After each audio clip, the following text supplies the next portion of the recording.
നമസ്കാരം. ഇന്ത്യയുടെ ജനാധിപത്യത്തെക്കുറിച്ചുള്ള ഏറ്റവും പ്രധാനപ്പെട്ട ചോദ്യങ്ങളിലൊന്നാണ് ഇപ്പോഴത്തെ ചർച്ചാ വിഷയം. അടുത്തിടെ കോൺഗ്രസ് നേതാവ് രാഹുൽ ഗാന്ധി വോട്ട് ചോരി എന്ന ഗുരുതരമായ ആരോപണം ഉന്നയിച്ചപ്പോൾ അതിനോട് മുഖ്യ തിരഞ്ഞെടുപ്പ് കമ്മീഷണർ ഗ്യാനേഷ് കുമാർ പ്രതികരിച്ച രീതി വലിയ വിവാദങ്ങൾക്ക് തിരികൊളുത്തിയിരിക്കുന്നു. മുൻ തിരഞ്ഞെടുപ്പ് കമ്മീഷണർമാർ തന്നെ അദ്ദേഹത്തിന്റെ നിലപാടിനെ വിമർശിച്ചതോടെ ഈ വിഷയം വെറുമൊരു രാഷ്ട്രീയ തർക്കം എന്നതിനപ്പുറം നമ്മുടെ ജനാധിപത്യത്തിന്റെ വിശ്വാസത്തെക്കുറിച്ചുള്ള ചോദ്യമായി മാറിയിരിക്കുകയാണ്. എന്താണ് ഈ വിവാദത്തിന് പിന്നിൽ? എന്തുകൊണ്ടാണ് മുൻ കമ്മീഷണർമാർ പോലും നിലവിലെ കമ്മീഷനെ വിമർശിക്കുന്നത്? നമുക്ക് വിശദമായി തന്നെ പരിശോധിക്കാം. രാഹുൽ ഗാന്ധി ഉന്നയിച്ച ആരോപണങ്ങൾക്കെതിരെ ഗ്യാനേഷ് കുമാർ നടത്തിയ വാർത്താ സമ്മേളനം വലിയ ചർച്ചകൾക്കാണ് വഴി തുറന്നത്. ആരോപണങ്ങൾ ശരിയാണെന്ന് തെളിയിക്കുന്ന സത്യവാങ്മൂലം സമർപ്പിക്കാൻ അദ്ദേഹം രാഹുൽ ഗാന്ധിയോട് ആവശ്യപ്പെട്ടു, അല്ലെങ്കിൽ രാജ്യത്തോട് മാപ്പ് പറയാൻ നിർബന്ധിച്ചു. ഇതൊരു ഭരണഘടനാ സ്ഥാപനത്തിന്റെ തലവൻ സാധാരണയായി സ്വീകരിക്കുന്ന സമീപനമല്ല.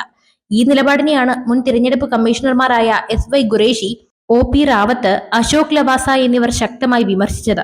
ഇന്ത്യ ടുഡേ സംഘടിപ്പിച്ച ഒരു പരിപാടിയിൽ സംസാരിക്കവേ ഗ്യാനേഷ് കുമാറിന്റെ ദേഷ്യവും സത്യവാങ്മൂലത്തിനായുള്ള നിർബന്ധവും ജനങ്ങളുടെ മനസ്സിൽ സംശയം വളർത്താൻ മാത്രമേ സഹായിക്കുകയുള്ളൂ എന്ന് അവർ ചൂണ്ടിക്കാട്ടി. ഒരാരോപണം ഉന്നയിച്ച ആളോട് ദേഷ്യപ്പെടുന്നതിന് പകരം ആ ആരോപണത്തെക്കുറിച്ച് സമഗ്രമായ അന്വേഷണം പ്രഖ്യാപിക്കുകയായിരുന്നു കമ്മീഷൻ ചെയ്യേണ്ടിയിരുന്നത്. ഒരു ഭരണഘടനാ സ്ഥാപനത്തിന് അതിന്റെ വിശ്വാസ്യത വീണ്ടെടുക്കാൻ അത് അത്യാവശ്യമാണെന്നും അവർ പറഞ്ഞു. ഇവിടെ രാഹുൽ ഗാന്ധിയുടെ ആരോപണം ശരിയാണോ തെറ്റാണോ എന്നതല്ല പ്രധാന പ്രശ്നം.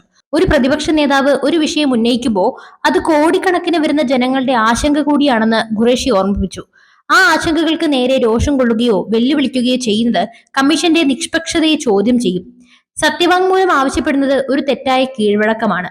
ഒരു പരാതി ലഭിക്കുമ്പോൾ അത് ഭരണഘടനാപരമായ ഉത്തരവാദിത്തത്തോടെ അന്വേഷിക്കേണ്ടത് കമ്മീഷന്റെ ചുമതലയാണ്. അല്ലാതെ പരാതിക്കാരനോട് തെളിവുകൾ നൽകാൻ നിർബന്ധിച്ച് ഭീഷണിപ്പെടുത്തുകയല്ല വേണ്ടത്.